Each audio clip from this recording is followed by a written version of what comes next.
आपके जीवन में सबसे बड़ा प्रभाव है आपका जो खान है। So why do we not eat onion garlic? Social media क्या करता है ऐसा जिससे उसके जरिए कलयुग का प्रभाव बढ़ता है? मैं आपको सच्ची बोलूं, social media is like virtual God. नाम जप की इतनी महिमा क्यों है माता जी? आप कुछ भी नहीं करो भैया, केवल ये कर लो तो बात बन जाएगी। आप सब कुछ कर लो और हरिनाम नहीं करो तो भैया इस युग में तो, इस जन्म में तो प्राप्ति असंभव है। माता जी, सबसे पहले हरे कृष्णा। श्री राधे श्री राधे। हरे थैंक यू सो मच आपका टाइम देने के लिए। फर्स्टली बहुत बहुत अच्छा लग रहा है। पहले पुंडरीक महाराज जी के साथ पॉडकास्ट किया, अभी आपके साथ कर रहे हैं, बहुत अच्छा लग रहा है। मैं भी बहुत आपको धन्यवाद करती हूँ कि इतनी दूर से आप केवल नहीं। पॉडकास्ट करने के लिए आए। आपने सेवा का अवसर दिया, बस मेरे लिए उतना काफ़ी था। मैंने बोला कि आना ही पड़ेगा, अब तो आपने आदेश किया है तो बस। तो माता जी, ये पॉडकास्ट में हम कोशिश करेंगे कि कलयुग के प्रभाव जो है वो धीरे धीरे बढ़ रहे हैं। भक्ति भी बढ़ रही है टचवुड, लेकिन कलयुग भी बढ़ते जा रहा है। तो कलयुग को हम कैसे इसके बारे में जान सकते हैं, समझ सकते हैं, और उसके प्रभाव को हमारे जीवन में कैसे कम से कम कर सकते हैं, उसका आपसे जानने का प्रयास करेंगे। सो माता जी, आपसे सबसे पहले ये पूछना है कि 4 युग होते हैं हमारे, सतयुग, द्वापर, त्रेता, कलयुग। तो इन चारों में से सबसे उत्तम युग कौन सा है? सुनने में तो सतयुग ही लगता है, लेकिन फिर भी उत्तम सबसे कौन सा है? मैं आपको सत्य कहूँ कि सभी युग अपने आप में उत्तम है, पर मैं ये सोचती हूँ कि जो भी कल में है या जिसमें हम नहीं हैं वो कभी श्रेष्ठ नहीं हो सकता। तो मेरी दृष्टि में तो जहाँ हम हैं, जिस एरा में हैं, वही सबसे श्रेष्ठ है। कलयुग ही सबसे श्रेष्ठ है मेरी दृष्टि में, क्योंकि ये एक ऐसा युग है जिसमें अगर आप कह लीजिए कि विकार भी अपने चरम पर है, पर भगवत प्राप्ति भी सबसे सहज है। जी। भगवान ने इस युग को ऐसा वरदान दिया है कि जिसमें कहा है कि इस युग के व्यक्ति को कुछ नहीं करना, केवल हरेर नाम हरेर नाम हरेर नाम ही व केवलम। भगवान ने अपनी पूरी शक्ति अपने नाम को दे दी है। तो मेरे हिसाब से कि जो चीज़ कल में है, जो चीज़ के बारे में हमको पता नहीं है, वो हम कह के श्रेष्ठ मान सकते हैं, पर ये समझ कर कि जहाँ हम हैं वो श्रेष्ठ बना सकते हैं। इसलिए मेरी दृष्टि में तो कलयुग आज प्रेजेंट ही सबसे ज़्यादा श्रेष्ठ है। बहुत उत्तम माता जी, थैंक यू। लेकिन कलयुग तो चलो अभी ऐसा कहते हैं कि 5000 साल हो चुके हैं और समय बाकी है। तो कलयुग की शुरुआत कैसे हुई थी? एक महाभारत की एक कथा मैंने सुनी है थोड़ी बहुत, परीक्षित महाराज की जी, लेकिन फिर इसका ओरिजिनेट स्टोरी कैसे हुआ था? आप थोड़ा सा देखिए विस्तार से 4 अगर बता युग सकें। हैं, सतयुग, त्रेता, द्वापर और कलयुग। और इन चारों युग को मिला के एक महायुग बनता है, जिसमें लगभग 43,20,000 ईयर्स का एक महायुग होता है, जिसमें से 4,32,000 सालों का कलयुग है, जिसमें से लगभग 5,000 साल निकल चुके हैं। तो जब गांधारी का शाप हुआ और भगवान ने अपनी द्वापर की लीला को संवरण करने का जो पूरी लीला रची, तब जब ये भगवान ने लीला संवरण कर ली, उसके बाद अर्जुन की भी स्थिति बड़ी गंभीर हो गई, उनका भी सब चीज़ों से मन हट गया। तो फिर अब लगभग 36 साल राज करने के बाद युधिष्ठिर जी ने भी जो अपना राज्य था पूरा, वो अभिमन्यु के पुत्र परीक्षित जी को देकर वो भी साधना के लिए चले गए। जब परीक्षित जी राज्य करने आए तो उनका जो स्वभाव था और बड़ा धर्मनिष्ठ था, उनके राज्य में किसी भी प्रकार का कोई भी अधर्म नहीं था। तो उस समय एक बार क्या हुआ कि वो अपने राज्य का निरीक्षण करने के लिए गए, तो उन्होंने देखा कि रास्ते में एक बड़ी बूढ़ी गैया और एक 4 जो पैर का जो बैल होता है, उसके 4 में से 3 पैर कटे और केवल 1 पैर का बैल बड़े करहाते हुए पड़े थे और उनको एक व्यक्ति बहुत मार रहा था। ये देख के धर्मनिष्ठ राजा थे बड़ा क्रोधित हो गए, तो एकदम से जाकर जो मार रहा था उसको मारने लगे। तो उसी समय वो जो गैया थी उसने रोक दिया। तो उसने कहा, राजा, हमारे असली जो हमारा अस्तित्व है उससे आप परिचित हो जाओ। गैया ने बोला, मैं पृथ्वी हूँ और ये जो 4 पैर में से 3 पैर कटा बैल है ये धर्म है, और ये जो आपके सामने खड़ा है ये कोई सामान्य जन नहीं, स्वयं कल्कि है, कलयुग है, कली है ये। तो उसने बोला, राजा परीक्षित ने बोला कि अच्छा ये कैसे है? तो उन्होंने बताया कि कली के प्रभाव से जो आज का समय है, इसमें जो पृथ्वी है उस पे बड़ा ही दुराचार हो रहा है, और जो धर्म है जिसके 4 पैर कहे गए हैं, सत्य, दया, दान और तप, जिसमें से सत्य, तप और दया तो जा चुके हैं, किसी के भीतर भी ये 4 नहीं, 3 नहीं है, पर एक जो दान थोड़ा बहुत बचा है जिसके कारण ये दुनिया भी चल रही है, कुछ इसमें धर्म है। तो परीक्षित बड़े इसको उनका उदास हो गए। तो परीक्षित जी ने बोला अच्छा, तो ऐसा सुनकर बड़े क्रोधित और कली को मारने लगे उसी समय। तो कली ने हाथ जोड़कर कहा कि भैया राजा, मेरी इसमें क्या गलती है? भगवान ने चारों युग में मुझे रखा है, पर यह है कि समय समय पर मेरा बल जैसे जैसे बढ़ता गया, अब जो बलशाली होता जाएगा उसका प्रभाव तो दिखेगा ही। आएगा। तो उसने बोला कि आप ही मेरा उसका निवारण करो, मैं हर जगह नहीं रहूंगा, आप ही मुझे बताओ कि मैं इस दुनिया में कहाँ रहूं, मैं वहीं वास करूंगा। तो बड़ा सोचने के बाद राजा परीक्षित ने 4 स्थान बोले कि तू वहां रहेगा, उसके अलावा कहीं नहीं। तो बोला जहां पर जुआ होगा, गैम्बलिंग होगी, जहां पर लिकर पी जाएगी, शराब पी जाएगी, जहां पर स्त्रियों के साथ दुर्व्यवहार होगा, इलिसिट चीजें होगी, और उन्होंने बोला जहां पर हिंसा होगी, मार कुटाई होगी। तो परीक्षित बोला कि ये तो बहुत कम जगह है। कली बोला ये तो बहुत कम जगह है, ये मैं कैसे केवल इन 4 जगहों पर मेरा वास तो बड़ा कठिन है, आपको थोड़ा और मुझे कुछ और स्थान देना पड़ेगा। तो राजा परीक्षित ने सोचा और कहा कि ठीक है कली, तू स्वर्ण में भी रह सकता है। स्वर्ण में भी उसको रहने की अनुमति दी। तो कली ने कहा बहुत सुंदर, उसने भी एक्सेप्ट किया और परीक्षित ने उसको छोड़ दिया। फिर एक दिन क्या हुआ कि जो राजा परीक्षित थे उनके मन में हुआ कि वो कहीं बाहर जा रहे थे, उन्होंने सोचा कि मैं स्वर्ण मुकुट पहन के जाऊं। तो वो अपने जो खजाना था वहां गए, तो उन्होंने एक बड़ा सुंदर जड़ाऊ मुकुट वहां देखा स्वर्ण का। अच्छा। और उस मुकुट को देखकर उनके मन में ऐसी इच्छा हुई कि मैं इस मुकुट को धारण करूं। अब बड़े गंभीर और सोचने की बात थी कि वो मुकुट किसका था। जब भीम और जरासंध का युद्ध हुआ, तो जरासंध जो कि अधर्मी था, उस पर विजय करके भीम ने उसका मुकुट ले लिया था, और वही मुकुट उनके खजाने में था। तो आज उस मुकुट को, और पता है जब वो उन्होंने विजय प्राप्त करी जरासंध पे और उससे वो मुकुट लिया, तो भीम उसी समय उस मुकुट को पहनने लगे थे, पर क्योंकि वो टेढ़ी टांग वालों खड़ो तो हमारो, तो उन्होंने बोला कि जब भीम इसको आप धारण मत करिएगा, क्योंकि ये जरासंध का है जिसने अपने जीवन में केवल अधर्म किया है, तो इसका मुकुट पहनने से आपकी मति भी भ्रष्ट हो जाएगी। तो भीम ने उसे धारण नहीं किया और वो आ गया खजाने में। आज परीक्षित ने क्योंकि ज्ञान नहीं था तो उसको धारण कर लिया और बाहर गए, धारण किया हुआ था। तो आज पहली बार उनके जीवन में शिकार करने की इच्छा उत्पन्न हुई। ओके। तो शिकार करने की दृष्टि से बाहर गए, तो शिकार करते करते करते करते थक गए, तो दूर देखा कि एक कुटिया थी। कुटिया में गए तो वहां एक साधु श्रमिक जो थे, वो एक साधु वहां पे बैठकर भजन कर रहे थे। तो गए, उनको बुलाया, सुनिए जल चाहिए, सुनिए सुनिए, पर साधु तो अपनी अपनी तपस्या में थे। उसके बाद जब उन्होंने ध्यान नहीं दिया साधु ने, तब राजा परीक्षित को, क्योंकि मुकुट धारण किया था, देखो क्रोध उनका स्वभाव नहीं था, पर क्योंकि जरासंध का मुकुट पहना था, उसके प्रभाव से उनको क्रोध आया। और क्रोध आया तो वहां पे एक सर्प था नीचे भूमि पर, तो उन्होंने वो सर्प उठा के उस साधु के गले में डाल दिया।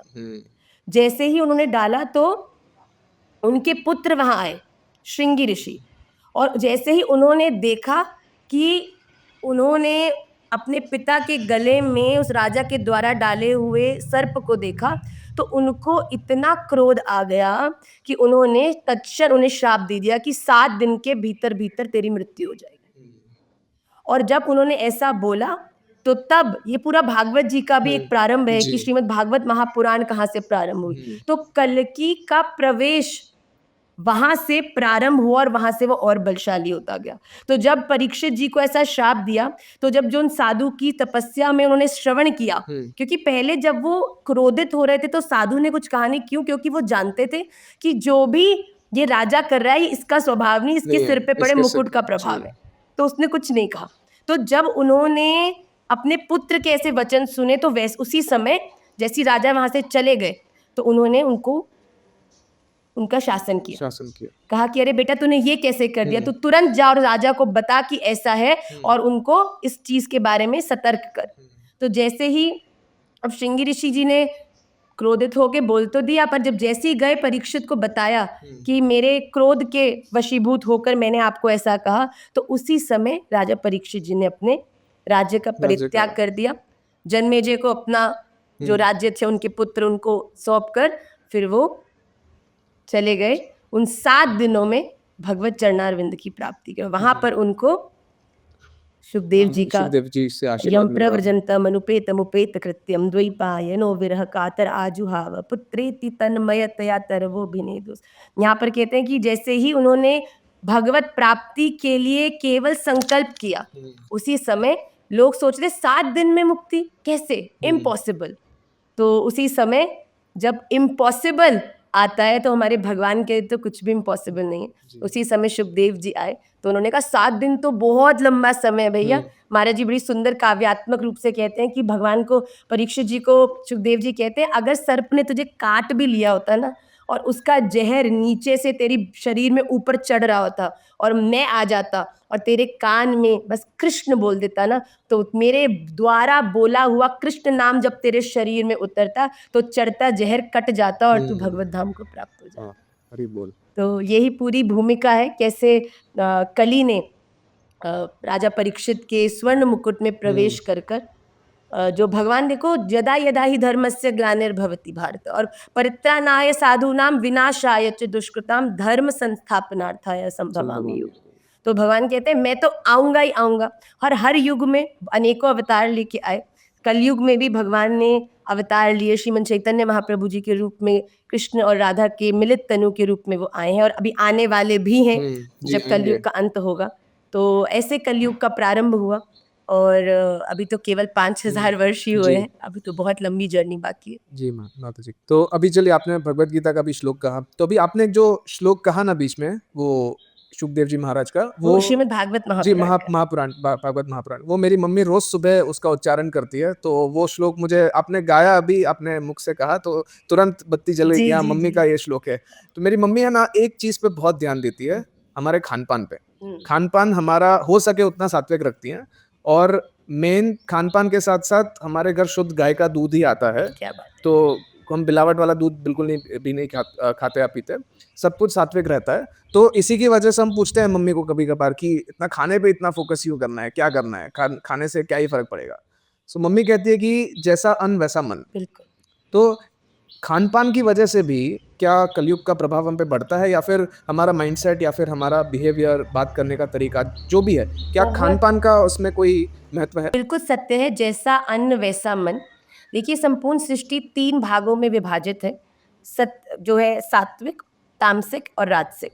तो आप अपने जीवन में जिस चीज को अपने भीतर ज्यादा बल देंगे, वो ही आपके भीतर, आपके आचरण के रूप में, आपकी थिंकिंग के रूप में आपको गाइड करेगी। जैसे कि एक व्यक्ति अगर एक किसी बीमारी से ग्रसित है, उस बीमारी की अगर वो दवाई खाएगा, ये ना भी जानते हुए, पर ये जानता है कि इस दवाई के अंदर वो गुण है जिससे मेरी बीमारी ठीक हो जाएगी, उसको खाने मात्र से उसकी बीमारी ठीक होने लगेगी। पर वही अगर उस बीमारी के होते हुए वो किसी अन्य बीमारी की दवाई खाएगा तो उसका शरीर और भी खराब हो जाएगा। तो हमारे भीतर इस मुख्य रूपी यज्ञ के अंदर हम क्या डाल रहे हैं, ये हमारे जीवन में सबसे इम्पोर्टेंट चीज़ है, क्योंकि जो हम खाते हैं उसके गुण से हमारा स्वभाव बनता है। महाराज जी कहते हैं हर एक व्यक्ति के भीतर there are 2 dogs, one is a good dog and one is a bad dog. आप अपने जीवन में किस चीज, कौन से डॉग को फीड कर रहे हैं, वही डॉग आपके भीतर में ज्यादा बलशाली होगा। अगर आप गुड डॉग को भी फीड करें, as in you are associating with good people, you are eating right, you are thinking right, तो ऑटोमेटिकली आपका जो पूरा स्वभाव, आचरण, लिविंग लाइफस्टाइल सब कुछ पॉजिटिव होगा। और यही अगर आप दुराचारी हैं, आपका एसोसिएशन खराब है, तो आप चाह कर भी अच्छे रास्ते को समझने में असफल होंगे। तो आपके जीवन में आपके आहार का बहुत बड़ा रोल है कि आप क्या खान। देखिए, हमें जैसा कि मैंने आपको बताया कि जो 4 युग हैं, ठीक है, सतयुग, त्रेता, द्वापर और कलयुग में एक बड़ी विलक्षण डिफरेंस है। सतयुग के अंदर जो असुर और सुर, मतलब दैत्य और जो देवता थे, वो अलग अलग लोकों में रहते थे। एक पाताल लोक, एक स्वर्ग लोक, देवताओं का लोक। और तब जो ये डिस्क्रिमिनेशन था ना, वो बड़ा ही प्रोमिनेंट था, क्योंकि जो देवता लोग थे वो सभी बिल्कुल 100% अच्छे थे, और जो असुर थे वो 100% ही गलत थे। पर फिर क्या हुआ, फिर युग बदला, त्रेता आया। त्रेता में वही जो असुर और सुर दानव और देवता एक ही लोक पर आ गए, भगवान श्री राम और रावण रावण एक ही ब्रह्मांड में दोनों आ गए। पहले दोनों के ही लोक अलग थे, अब एक लोक में दोनों आ गए। फिर और प्रोग्रेशन हुआ, फिर आया द्वापर।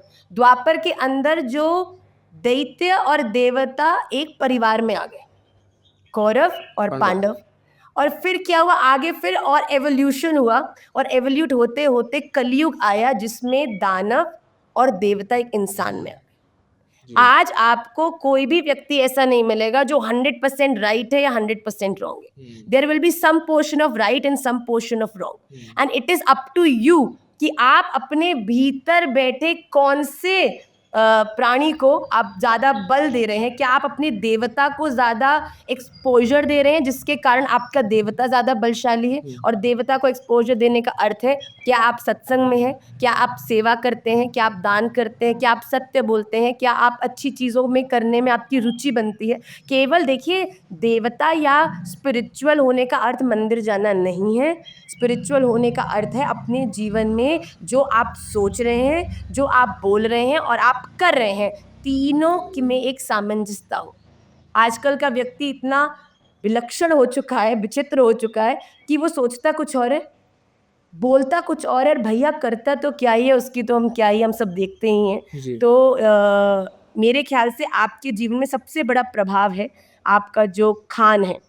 अगर आप शुद्ध सात्विक, देखिए अगर आप अनियन गार्लिक का ही अगर आप एग्जाम्पल लेते हैं, कई लोग कहते हैं माँ वाई नॉट अनियन गार्लिक, वो तो कोई इतना किसी को मार के भी नहीं हमने पाया है, या कुछ उसमें क्या, उसमें तो मेडिसिन गुण भी हैं, मेडिकल गुण भी हैं, so why do we not eat onion garlic. तो हमने बोला कि देखिए बेटा, आप जब भी कुछ चीज़ ग्रहण करते हैं ना, आप उसके अपीयरेंस में या उसके टेस्ट में मत जाइए, आप उसकी क्वालिटी में जाइए। अगर मैं आपको सामान्य रूप से बताऊं, अगर किसी भी भोजन के इंग्रेडिएंट में अनियन होता है, tell me one thing very honestly कि आपको अनियन के अलावा क्या उस वेजिटेबल का रियल फ्लेवर आता है?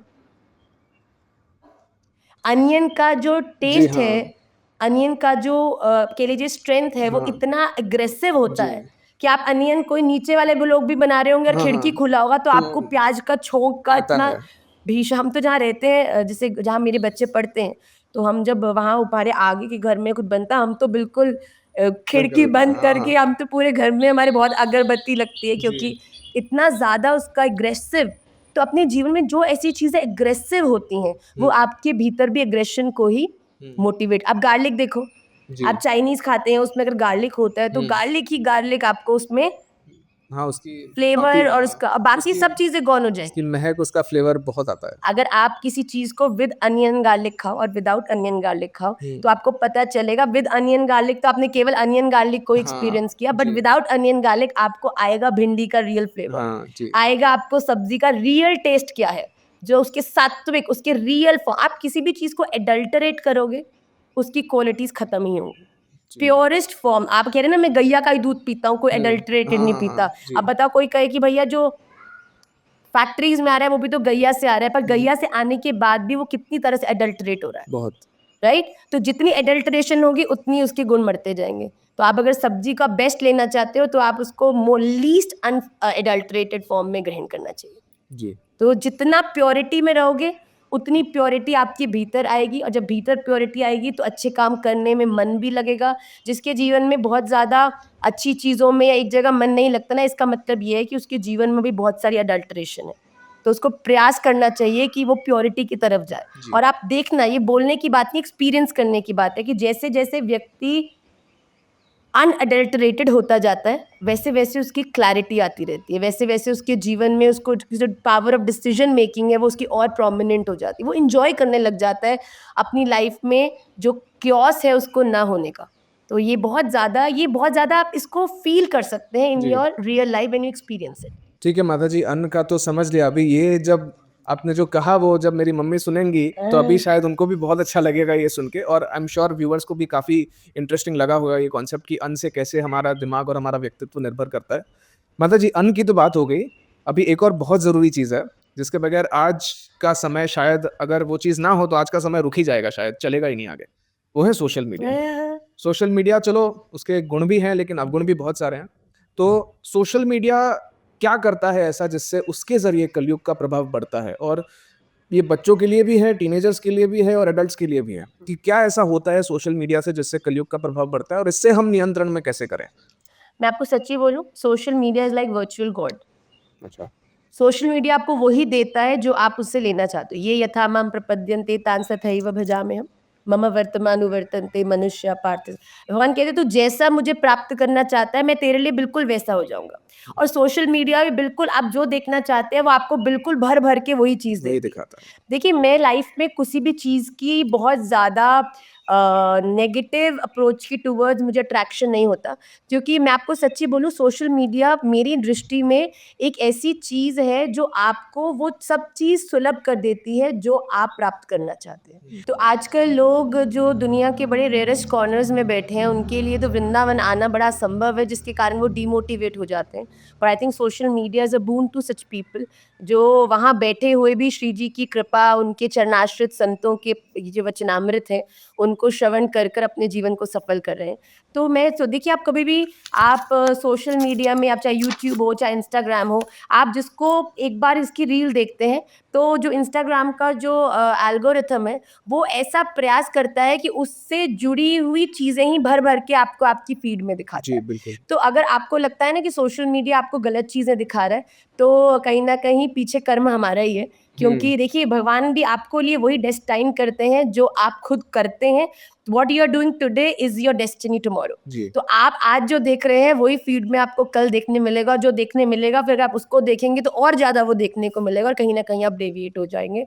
तो मैं कभी भी ये नहीं कहती, social media is a boon for all those people who want to get connected to the right field. अब उनके लिए राइट फील्ड जो भी हो, जो करियर ओरिएंटेड हैं, वो जो करियर ओरिएंटेड स्पीकर्स हैं, उनके जब लेक्चर्स सुनते हैं, उनको कितना मोटिवेशन गाइडेंस मिलता है।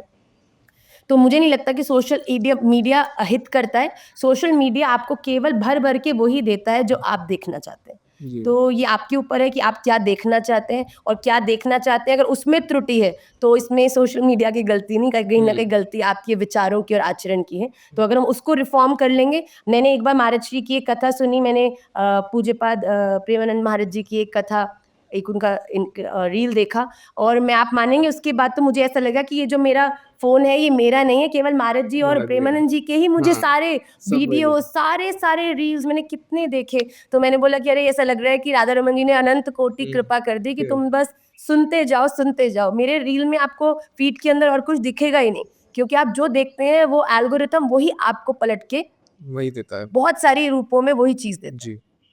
चलो तो ठीक है, सोशल मीडिया का समझ लेते हैं। अभी प्रेमानंद जी की आपने बात की अभी माताजी।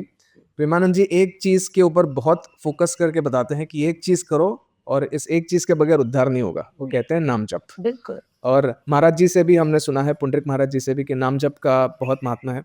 हम मंदिर में भी, हम मम्मी-पापा जाते हैं, दीक्षा हो गई है उनकी, तो वो भी मतलब 16 बार तो उनका हर दिन 16 हाँ, माला का चैंटिंग मिनिमम।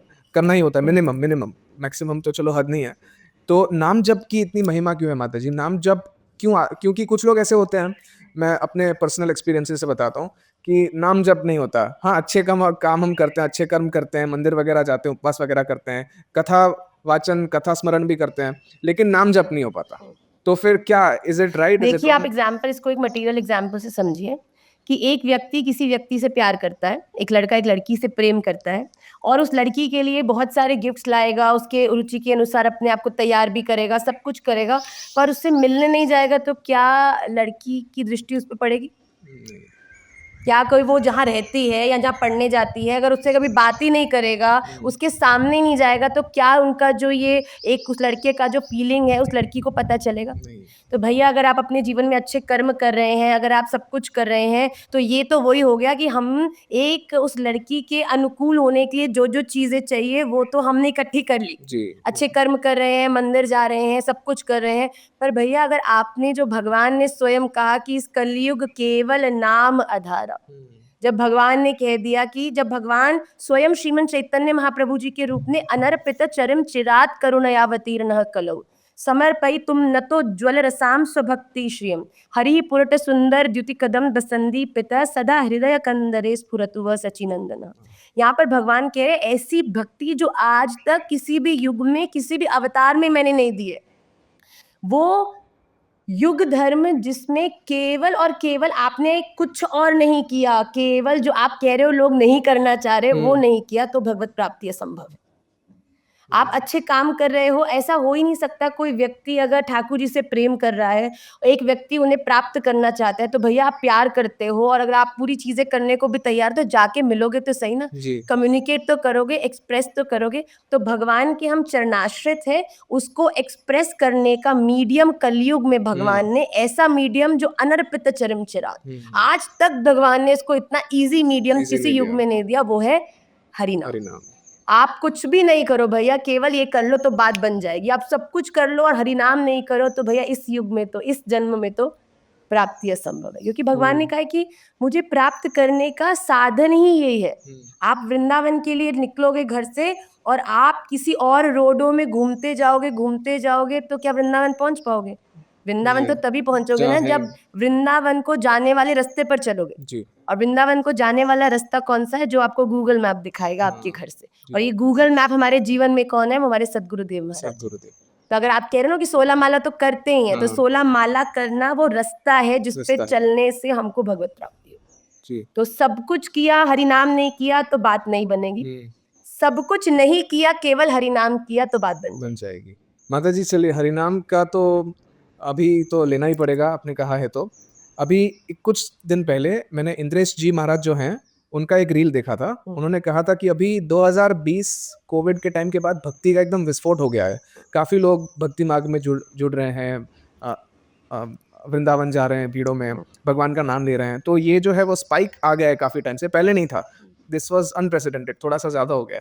और वो कह रहे थे कि जितना जल्दी ऊपर जा रहा है उतना जल्दी नीचे भी जाएगा आने वाले सालों में, क्योंकि कलयुग बढ़ता जा रहा है। और मैंने ये ऐसा भी सुना है कहीं पे कि जो पहले 10,000 साल है कलयुग के, वो गोल्डन एज है। It's like the transition. पिछले युग से हम ये युग में परिवर्तन कर रहे हैं, तो पिछले युग से हम जो भक्ति वगैरह है वो अच्छी आ रही हैं। लेकिन एक पॉइंट के बाद एकदम बहुत खराब हो जाएंगी स्थितियां और आगे जाके कलयुग, बहुत घोर कलयुग आएगा। तो आगे जितना सरल अभी है भक्ति करना, आगे कलयुग में कैसा होगा? क्या क्या सिम्टम्स होंगे? भक्ति रहेगी नहीं रहेगी? कोविड के अंदर लोगों के पास देखिए भक्ति तो हर एक के भीतर है। श्री राधा रमन लाल सच्चिद आनंद है। चिद मतलब चैतन्य, चैतन्य मतलब आपके भीतर जो विराजमान आत्मा है, इस बल्ब में जो इलेक्ट्रिसिटी है जिसके कारण ये जो हमारी बॉडी है ये सुन देख पा रही है, वो भगवान है। जब तक आत्मा है मतलब व्यक्ति के बीच में परमात्मा है, ठीक है? क्योंकि आत्मा केवल आत्मा इस शरीर का हिस्सा नहीं है, आत्मा परमात्मा का अंश है। तो सबसे पहली बात तो आपको बताऊं, कोविड में जो लोग कोविड से पहले ये समझते थे कि ज्यादा धन होना ही आपको सफल बनाता है, आपको घूमना फिरना ही आपके जीवन में आपको एकमात्र प्रसन्नता देता है, कोविड ने जब व्यक्ति को अपने कमरे से बाहर निकलना भी निषेध कर दिया गया, तो he had that time to reflect back. व्यक्ति ने सोचा भैया पैसा करोड़ों रुपए है पर फिर भी सिलेंडर नहीं मिल रहा, घर के लोग मर रहे हैं, कितनी कितनी अप्रोचें हैं, कहाँ डीआईजी तक जाते थे तो भैया आगे 3 प्रोटोकॉल, 3 पीछे प्रोटोकॉल। आज वो जिनको फोन कर रहे हैं उनको भी कोई हेल्प करने के लिए अवेलेबल नहीं है।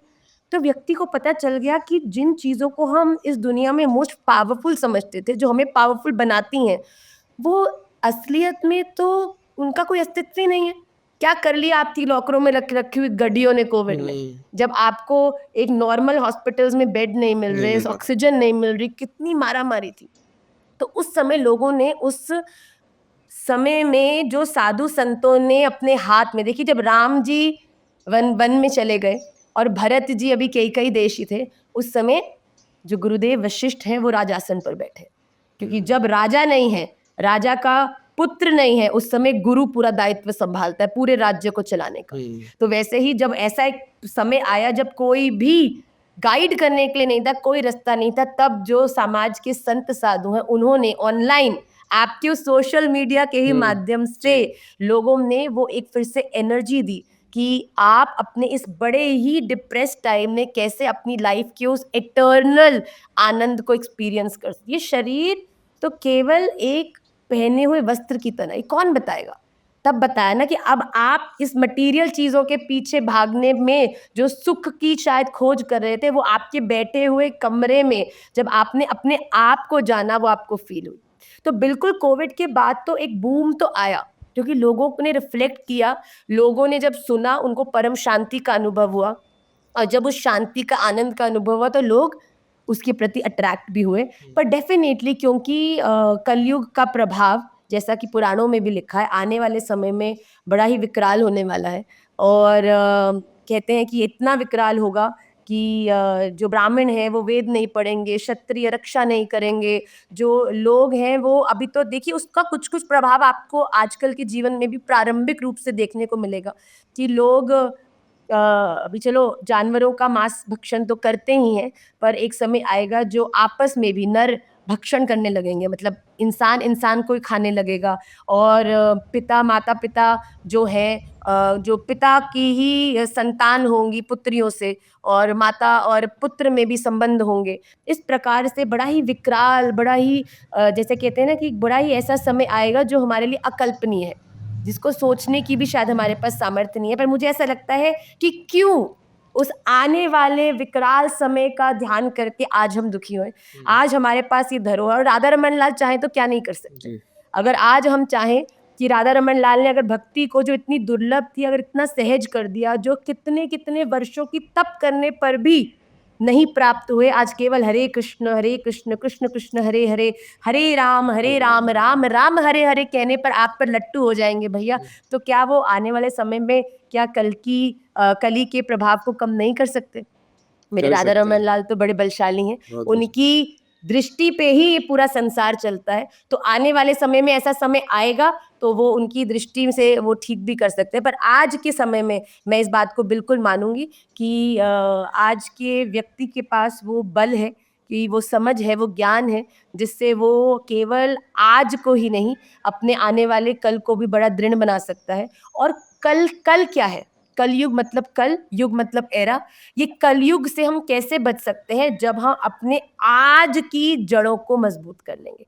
आज तो हम केवल प्रेशराइज होके अपने कल की चिंता करके आज को भी नष्ट करने में लग रहे हैं। पर अगर हम अपने कल को सुंदर बनाना चाहते हैं तो आज हमें कार्य करना पड़ेगा, आज हमें अपनी भक्ति को पुष्ट करना पड़ेगा, आज हमें प्रचार करना। क्यों श्रीमन चैतन्य महाप्रभु जी नदिया में एक सुंदर गृहस्थ, अपनी मैया, अपनी पत्नी, श्रीवास जी का आंगन, रोज रात्रि को हरिनाम संकीर्तन, इतनी आइडियल लाइफ को छोड़कर, आपको क्यों लगता है कि हमारे इष्ट श्रीमन चैतन्य महाप्रभु जी सबका त्याग कर कर, संन्यास धारण कर कर, एक जो परम विद्वान थे, दिग्विजय पंडित जैसे परम विद्वान को भी जिन्होंने पराजय कर दिया, उन सबको, उस यश को छोड़कर वो केवल एक कटी को धारण कर कर, केवल भिक्षारोपण कर कर, केवल जो मिलता उसे ग्रहण कर कर, घर घर जाकर झोली फहरा रहे हैं। अरे भैया तेरे पाँव पड़ू, क्या दे दें? चावल लेंगे, दाल लेंगे, रोटी लेंगे, बोलो बाबा क्या लोगे? एक बार हरि बोल। हरी बोल। अरे भैया ये हमारी धरोहर है, ये हमारा बल है। तो अगर आप अपने आप को आज बलशाली करना चाहते हो तो अपने कल को सुधारना चाहते हो, कल ही आएंगे, बहुत भयंकर होगा, अरे काहे को उस पे माथा मारते हो, will take it at that time. जब वो आएगा उसको वैसे हैंडल करेंगे। अपने आज को स्ट्रॉन्ग कर लिया जाए। आज करो ना भजन, आज करो भक्ति, बताओ अपने बच्चों को, बताओ नहीं, इंस्पायर करो अपने बच्चों को, उनको सिखाओ। बच्चों को तो हम बताना सिखाना चाह रहे हैं बॉलीवुड, हॉलीवुड और ये सब बातें, और हम चाह रहे हैं कि आगे आने वाले समय का जो विकराल, जो प्रकोप है वो हमारे बच्चों पे ना पड़े। अरे भैया कैसे पढ़ोगे? बाहर बारिश में जाओगे और बच्चों को छाता नहीं दोगे तो भीगेंगी। बारिश रोक सकते हो? नहीं रोक नहीं। सकते। छाता दे सकते, छाता दे सकते हैं। तो छाता अपने बच्चों को आज दो। तो मुझे नहीं लगता कली का जो विकराल लिखा है पुराणों में होगा, आएंगे कल की अष्ट चिरंजीवी भी सहायक होंगे, इतना बलशाली होगा कली। पर जब वो बलशाली होगा, मेरे राधा रमन लाल से बलशाली तो कोई भी नहीं कोई है। नहीं हो सकता। तो अगर राधा रमन लाल एक जीव पर दया कर सकते हैं, एक जीव के परोपकार, उसके हित के लिए सबका परित्याग कर कर ऐसी कठिन परिस्थितियों में रह सकते हैं, तो वो उस कली को भी पराजय कर सकते हैं, वो अपने भक्तों की रक्षा भी कर सकते हैं। तो वो करेंगे, तो वो जब होगा तो देखेंगे राधा रमन लाल क्या लीला करते हैं। पर आज को हमें बिल्कुल अपने आप को तैयार करना है। ये पता है कि कभी भी आक्रमण हो सकता है, तो राज्य क्या करता है, अपनी पूरी पेरिफेरी में तैनात रहता है, सोल्जर्स को बाहर खड़ा रखता है, फिर एक अंदर खड़ा रखता है। वो चाहे लड़ाई हो नहीं हो, बॉर्डर पे आपने देखा है क्या वो रोज वॉर हो रही है? नहीं, पर सैनिक हमेशा तैनात रहता है। बिल्कुल जो गन होती है वो चढ़ी रहती है और बिल्कुल पूरा दिन ऐसे बैठते हैं कि जैसे ही कोई दिक्कत हुई धड़ हो जाए, कोई हमारे पे हावी नहीं हो जाए। जी। उसी प्रकार हमको भी डरना नहीं है, हमको कली के लिए तैयार रहना है। तैयार रहना है। हमें अपने ये AK-47 रूपी माला झोली, कोई लोग कहते हैं माँ आप ये हर जगह पे आप करते भी नहीं हो कभी कभी, पर ये साथ रहती है आपके, क्यों? क्या ये कोई दिखावा है या क्या आप कुछ बताना चाहते हैं, कुछ प्रचार करना चाहते हैं? मैं आपको बोलूं साची, ये ना तो कोई दिखावा है ना ये किसी के लिए, पर ऐसा कहते हैं ना युद्ध में जाओ, अगर तुम्हारे पास तुम्हारा शस्त्र है तो तुम हमेशा कॉन्फिडेंट रहते हो जी। कि कोई आक्रमण हो गया तो चला दोगे। चला देंगे। उसी प्रकार हमारे वैष्णवों का ये सबसे बड़ा शस्त्र है। कहीं पर भी भय लगता है, कभी भी डर लगता है, कभी ऐसा लगता है कि शायद कॉन्फिडेंट नहीं है, तो अगर हमारी ये राधा रमन की कृपा रूपी तुलसी महारानी हाथ में होती हैं तो लगता है कि शस्त्र हमारे साथ है, कोई भी दिक्कत होगी तो पकड़ लेंगे। इसको पकड़ लिया तो राधा रमन लाल तो पकड़ ही लेंगे भैया।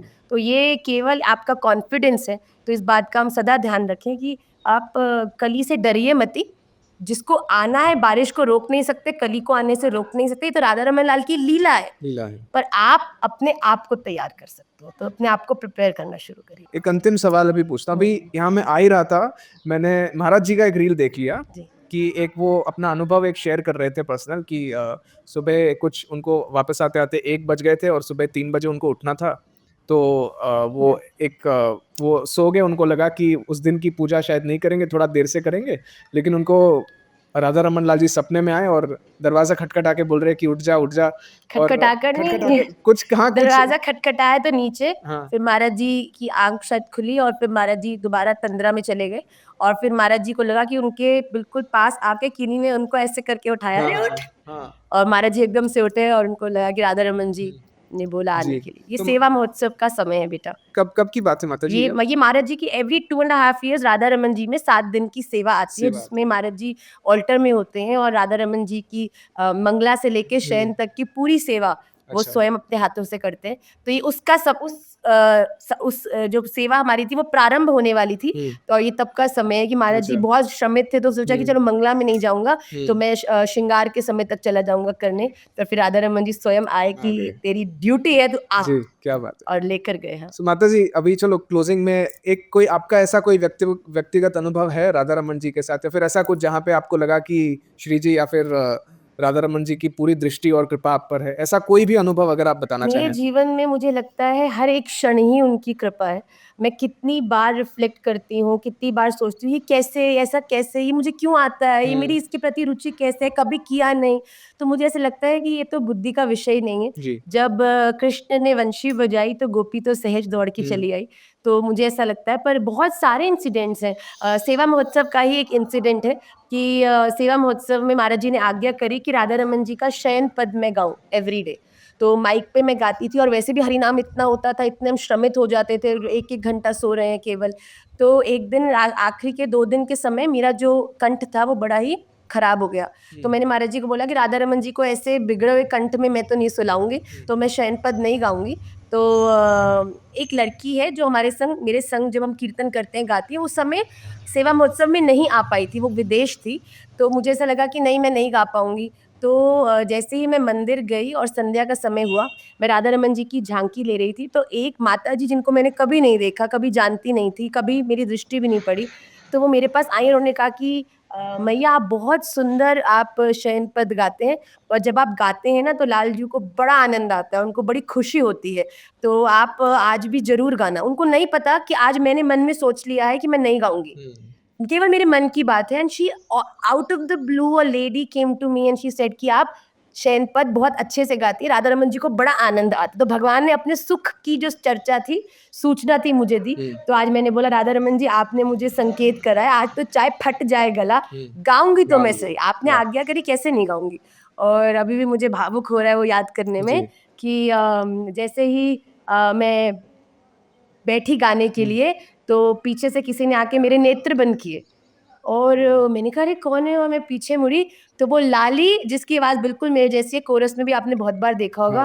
तो कहती उसने मुझे आके सरप्राइज दिया शयन में उसी दिन। वाह! और उसने बोला कि वो मुझे सरप्राइज़ देना चाह रही थी, वो आई और मैं इतनी खुश हुई कि राधा रमन लाल आपने अपने सुख का भी विचार किया, पर कहीं लोग भी आस-पास सोचें कि इतनी बुरे कंठ से ये गा रही हैं और ठाकुर जी को कितना बुरा लगता और लगेगा, तो उसकी भी व्यवस्था आपने कर दिए। तो भगवान कह रहे हैं भगवान का मान टले टल जाए पर भक्त का मान न ना टलते। टले।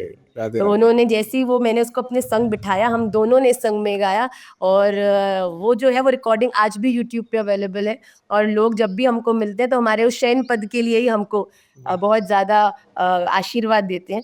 तो उस दिन मैंने सोचा कि राधा रमन जी की खुशी का विचार करके इस दुनिया में तुम कुछ भी करो, तुम उसमें सफल होगे ही होगे। दुनिया की दृष्टि में हो नहीं हो, राधा रमन जी अपनी प्रसन्नता तुम्हें व्यक्त कर देंगे। बिल्कुल। तो मेरे लिए वो एक केवल शयन पद नहीं था और उसके बाद वो माताजी मुझे सच बताऊँ तो दिखी भी नहीं। मैं उनको पहचान भी नहीं पाई क्योंकि मैं अलग ज़ोन में चली गई। जैसे ही उन्होंने हाँ। शयन को लेकर मुझे ऐसा इंडिकेट किया, तो मेरे ख़्याल से वो तो स्वयं राधा रमन लाल ही एक रूप कृपा में की आए है। थे जी। बताने कि गाना है बेटा। जी, जी। बस। बस बहुत अच्छा लगा सुन के माताजी ये शायद अभी मैं यूट्यूब पे देखूँगा वो कैसा था अनुभव आपका शायद जी, बहुत अच्छा बिल्कुल। रहेगा। मेरी मम्मी को भी बताऊँगा ये ज़रूर देखने के लिए। जय। माताजी अभी चलो पॉडकास्ट अभी अंत कर रहे हैं तो कोई कुछ भी फाइनल वर्ड्स कुछ भी लास्ट आदेश या फिर रिक्वेस्ट या फिर आपकी तरफ से कोई कुछ भी जो आप कहना चाहें दर्शकों को या फिर मैं लोगों को? केवल एक ही चीज़ कहना चाहती हूँ कि भय आपके जीवन में आपकी कैपेबिलिटी से भी आपको डिटीरियोरेट कर देता है। अपने जीवन में कल क्या होगा या कल क्या हुआ था इसके भय को छोड़कर आज मेरे पास क्या है और उस चीज़ों से मैं बेस्ट क्या कर सकता हूँ, ऐसा विचार हम सबको करना चाहिए। जो राधा रमन लाल ने नियुक्त किया है वो तो होगा ही होगा, पर हम अपने कर्मों को आज सुधार कर उस आने वाले प्रभाव से हम अपने आप को बचा सकते हैं। देखिए अभिमन्यु को इतनी बुरी मृत्यु दी गई कौरवों के द्वारा, सब खड़े थे, रो रहे थे, इतनी बुरी मृत्यु, पर केवल श्री कृष्ण मुस्कुरा रहे थे। आज भीम ने पूछा कि भगवान अभिमन्यु को इतनी बुरी मृत्यु दिया, आप मुस्कुरा रहे हैं? तो भगवान ने कहा बेटा भीम तुम केवल ये देख रहे हो कि अभिमन्यु को कितनी दुर्दयी रूप से मारा गया, मैं ये देख पा रहा हूँ कि तुम केवल इस जन्म का देख पा रहे हो, मैं पिछले 100 जन्मों का देख के बता रहा हूँ कि अभिमन्यु को आगे कितने जन्म लेने के बाद जितने कष्ट सहने थे, आज मेरी कृपा से उस सारी पीड़ा को मैंने उसे 15 मिनट में देख के उसे मोक्ष दे दिया है। वाह! अब उसको पुनर्जन्म की आवश्यकता नहीं है, उसने कर लिया जो करना था। तो हम अगर अपने कर्मों को आज सुधार लेंगे तो राधा रमन लाल कृपा करके हमारे इस जन्म को हमारा आखिरी जन्म कह के अपने चरणारविंद में हम सबको निश्चित रूप से सेवा देंगे।